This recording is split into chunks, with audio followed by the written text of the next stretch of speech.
Aproveitando esse gancho, então, e o material genético? Porque dizem que o ser humano se assemelha muito em seu material genético com um chimpanzé, por exemplo. A similitude genética existe. Nós somos 96% iguais aos chimpanzés numa visão conservadora. Mas você sabia que somos 90% geneticamente iguais aos ratos e 50% geneticamente iguais às bananas?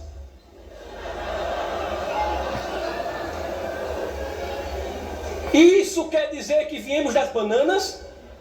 Não. Por que que há similitude genética? Olha, o concurso que eu fiz para a universidade, embora eu tenha ensinado durante anos e anos no departamento de Direito, o concurso que eu fiz para a universidade foi para o departamento de Artes. Foi para a história da escultura ocidental. E uma forma que a gente faz em artes para identificar que vários quadros são da mesma autoria é verificar se eles têm a mesma angulação da pincelada, a mesma espessura da tinta, a mesma composição da tinta. No ponto em que nós encontramos similitude suficiente entre os vários quadros, nós podemos dizer, muito provavelmente, ou dependendo do número, quase certamente, ou dependendo do número, certamente são frutos do mesmo pintor. A similitude entre a criação é algo que se espera no cristianismo. Porque eu, você, o chimpanzé, a banana, o rato, somos todos produtos do mesmo Criador. E, portanto, temos de ter na nossa composição a assinatura dele, que se dá na similitude genética. Primeira coisa a se dizer sobre isso é que tudo que se aprende sobre darwinismo, sobre seleção natural, mutação aleatória, é extremamente importante e é o que faz com que a ciência em determinadas áreas aconteça. Agora, isso acontece no âmbito da microevolução. O problema não é a seleção natural e a mutação aleatória, isso existe.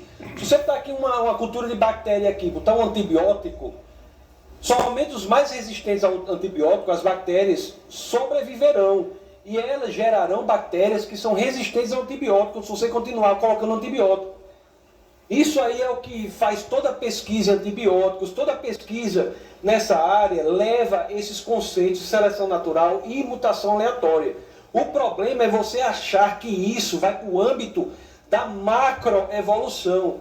Você achar que essas leis naturais dão ganho de complexidade a ponto de você começar com uma ameba e terminar com o ser humano. Isso não tem prova científica para isso. E o que a ciência tem que fazer é isso. Quando ele olhar 1000 volumes da enciclopédia britânica, no DNA da ameba, causa inteligente, porque é informação. Nossa Constituição, causa inteligente. Então o que você tem que chamar é isso. É entender que há fatos e elementos da natureza que têm causas naturais, como a erosão, por exemplo, e há outros que têm causa inteligente. Sempre que nós vemos informação, tanto no nosso dia a dia, como na ciência, como na ficção, é claro que identificamos automaticamente uma causa inteligente. Isso é dizer que é o criacionismo? Não.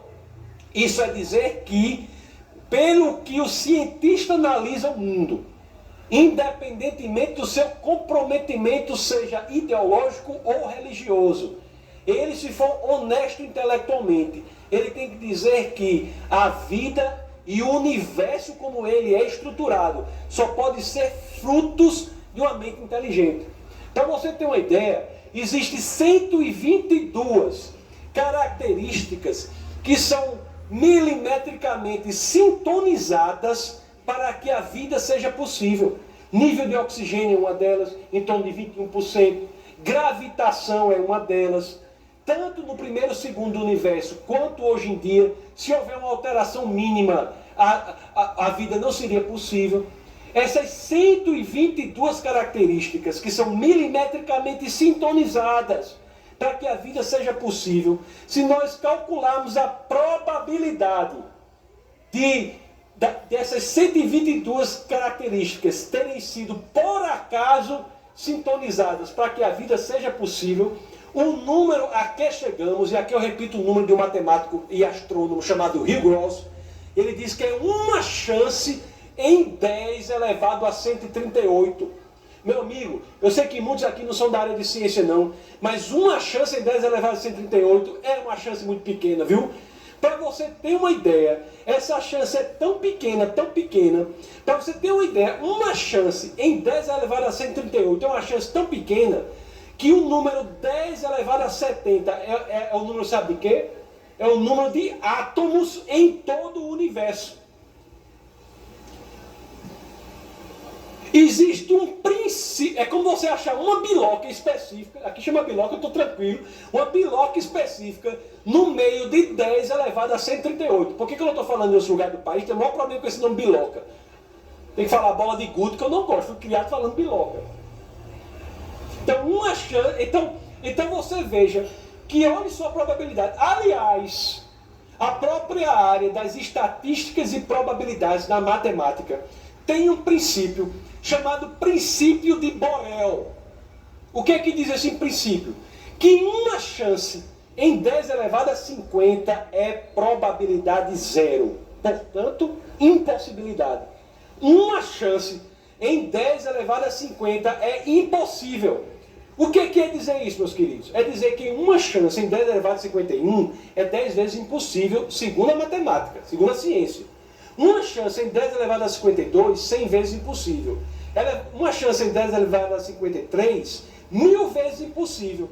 Uma chance em 10 elevado a 54, 10 mil vezes impossível. O que você vai me dizer de uma chance em 10 elevado a 138? Essa é o número de impossibilidades que temos de aparecimento da vida por acaso na Terra.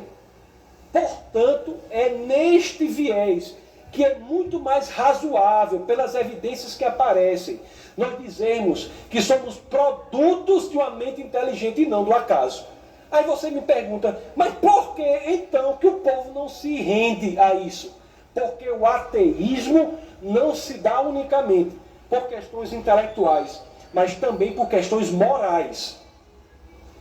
Muitos são ateus porque estão buscando, não todos, muitos são ateus porque estão buscando um sistema de mundo que dê respaldo aos desmandos que ele quer levar na vida dele.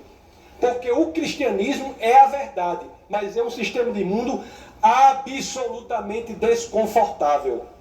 É o que eu digo sempre. Se você está buscando um sistema de mundo que lhe dê conforto, o último que eu indico é o cristianismo. Porque o cristianismo exige, primeiro exige sua morte. Começa assim. Depois exige um crescimento contínuo, nenhuma direção de ser mais parecido com Cristo, em uma direção de santificação. Você tem que ser melhor a cada dia. Você tem que sair da sua zona de conforto a todo momento. E muitos não querem isso. Muitos escolhem os modelos de mundo não por ser verdadeiro, mas por serem mais confortáveis. É o que eu vejo, o que eu vejo sempre. Eu tenho algumas disciplinas, por exemplo, isso é muito comum em pessoas que escolhem sistemas de mundo de religiões africanas, por exemplo, de matriz africana. Muitos dizem assim, eu sou dessa religião porque eu posso fazer o que eu quero lá. Esse é o critério que ele usa. Ele fala o que quiser da vida dele. O seu critério é qual? É o que dá conforto? Esse é o critério para você escolher a visão de mundo? Então tudo bem. Então no cristianismo, pelo conforto, realmente o cristianismo não é o melhor não. Se o seu critério for a verdade, qual é o que representa as coisas como são, aí sim, as evidências apontam para o cristianismo. Agora eu aviso, aqueles que entram lá nunca mais serão os mesmos. Serão impulsionados pelo Espírito de Deus num processo contínuo de santificação, para que amanhã não sejam como hoje.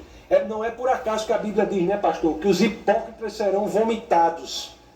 É verdade que as igrejas, de modo geral, estão cheias de hipócritas, mas esses não são verdadeiramente cristãos. É verdade que as igrejas, de modo geral, estão cheias de hipócritas, até porque o fato de você estar numa igreja não faz de você um cristão, assim como o fato de você estar numa garagem não faz de você um carro. O verdadeiro cristianismo é aquele comprometimento de coração, em que você muda a sua postura num processo contínuo de desconforto em busca da santificação. E isso aí, aqueles que estão nesse jogo aqui é porque querem a verdade e não seu próprio conforto.